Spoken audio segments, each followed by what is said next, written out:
Assalamualaikum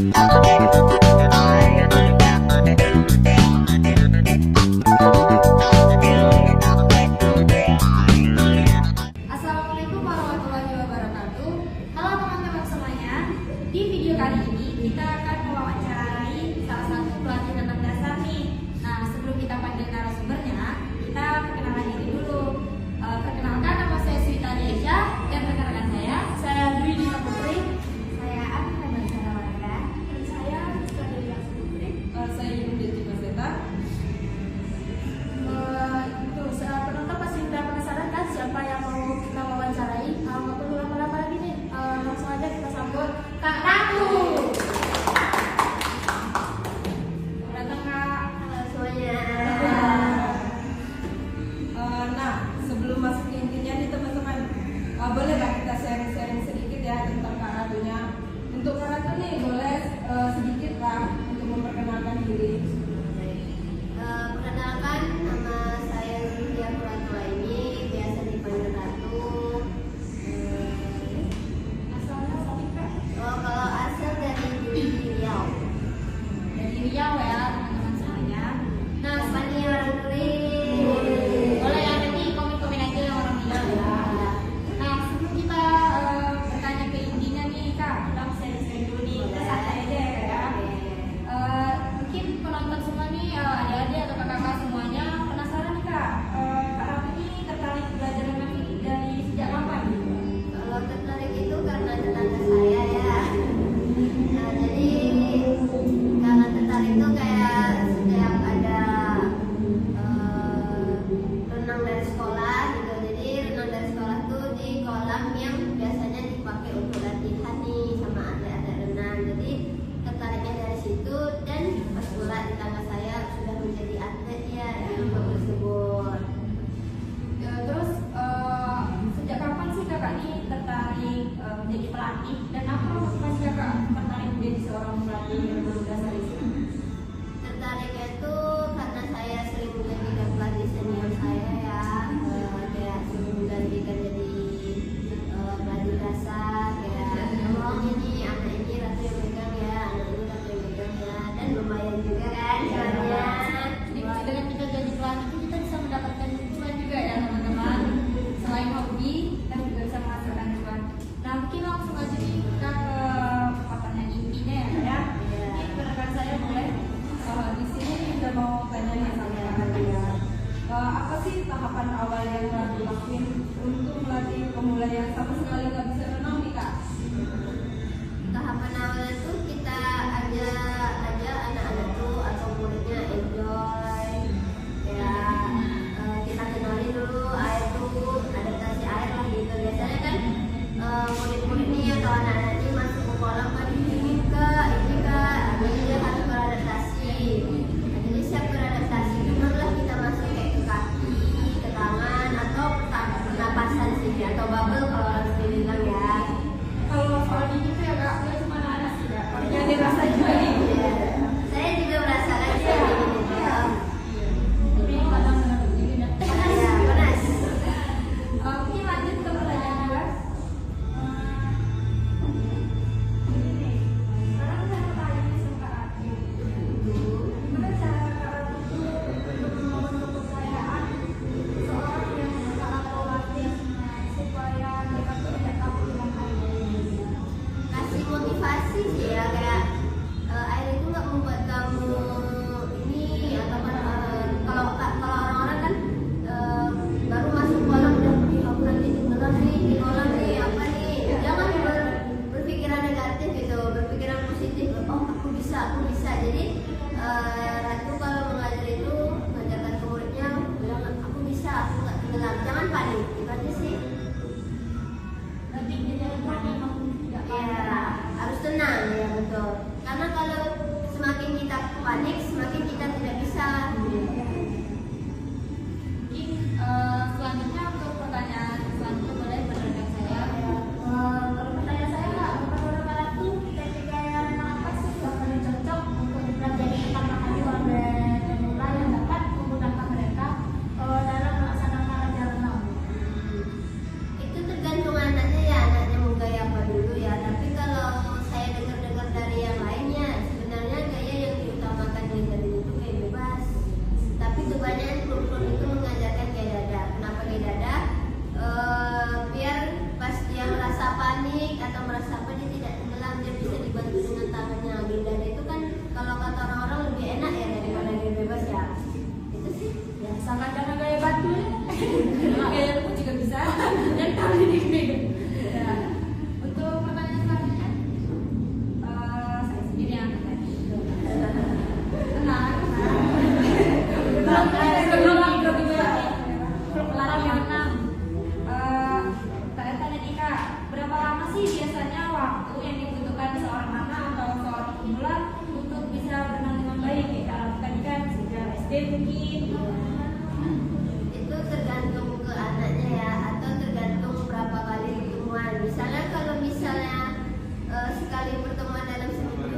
sampai dia bisa itu belum tahu ya, soalnya baru mulai juga ya menjadi pelatih dasar ya. Udah pelatih loh. Ya, belum ada lisensinya.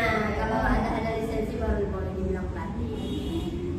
Mungkin untuk yang kedua nih Kak, ini lebih ke mental sih Kak ya, tentang trauma-trauma gitu kan. Kan kita tahu nih banyak banget yang misalnya pengalaman kesedihan nih nggak di sungai, dia tenggelam gitu kan. Sehingga dia pas udah besar tuh trauma gitu Kak untuk melakukan renang. Mungkin untuk topik ini Mungkin selama menjadi pelatih renang mungkin ada trauma tersendiri dari Kak Ratunya, kayak apa nih cerita dari Kak Ratu selama menjadi pelatih renang, bagian dari mana traumanya gitu? Pernah sih satu murid ya, itu saya mengganti pelatih senior saya. Dia itu trauma karena dia berpikiran bahwasanya dia di air itu bakalan tenggelam gitu. Jadi dia tuh nggak mau masukin kepalanya ke dalam air.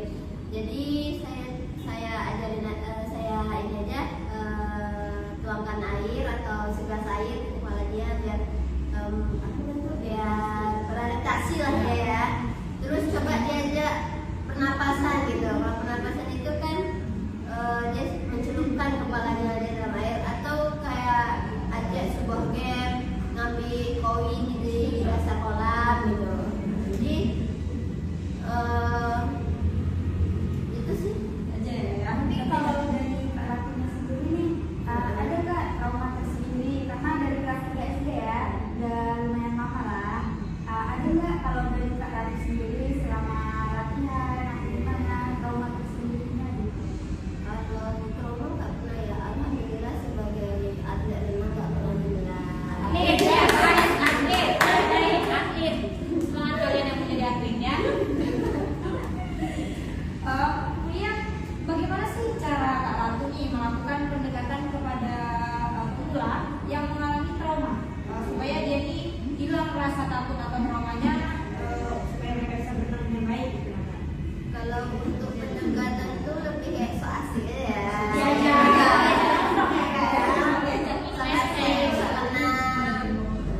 Kalau apa sih kayak beri motivasi sih, kayak nggak apa-apa di renang ini kita nggak bakalan tenggelam, nggak bakalan hanyut juga di sini gitu, nggak akan meninggal gitu. Walaupun tenggelam mungkin ada yang nolong ya Kak? Iya.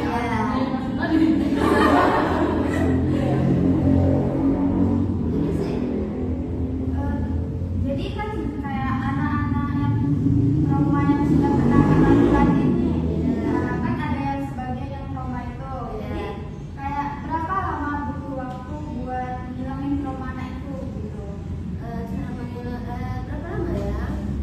Mungkin 4 atau kemarin tuh yang murid di kampung ya saya ajar ya. Satu nih ya, pengalaman Kak Ratu nih.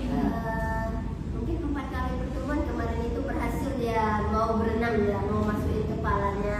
Walaupun gaya renangnya itu belum sempurna, tapi dia sudah berani gitu untuk memasukin kepalanya ke dalam air gitu. 4 kali pertemuan sih. Berarti melatih kesabaran juga ya Kak ya? Ya, sabar. Jadi pelatih renang itu harus sabar ya guys ya, karena banyak banget cobaannya yang harus dicobain. Nah, selanjutnya tadi kan berapa lama waktunya nih Kak? Sekarang bentuk latihannya yang Kakak berikan untuk memulihkan trauma anak tersebut.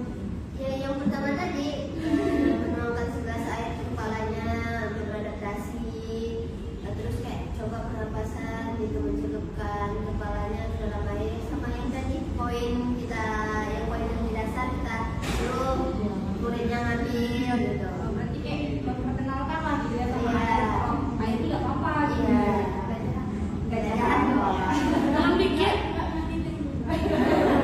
Nggak kayak hantam ya. Nah, mungkin Kak, untuk pertanyaan intinya mungkin sudah cukup dipahami ya Kak. Cuman kayaknya penonton kan tadi aja nih Kak, pengen tahu nih, kalau misalnya kita mau jadi pelatih nih, Kak, apa sih yang perlu kita siapkan gitu? Kalau menjadi pelatih itu persiapannya itu harus ada basic ya. Apakah harus jadi atlet dulu Kak baru bisa jadi pelatih? Enggak juga. Kalau misalnya dia ada basic untuk mengajar ya boleh. Enggak semuanya pelatih renang itu berasal dari atlet. Kalau diri Nanti. Gaya batu. Terus untuk menjadi seorang atlet nih Kak, apakah Kak Ratuni menjadi atlet itu kemauan sendiri atau ada dorongan dari orang tua untuk Kak? Kemauan sendiri karena menengok tetangga tadi. Ya, Selagi ada yang lain. tetangga inovasiku. Nah, bikin ceritanya. Bikin FTV. ngomong-ngomong soal atlet nih Kak, boleh lah kepo-kepo sedikit. Bukan penghasilan, betul. Udah pernah mengikuti lomba tingkat apa aja nih? Mungkin dari kecil dari SD sudah jadi atlet kan kita nggak tahu ya Kak. Kalau untuk apa ya, selama menjadi atlet itu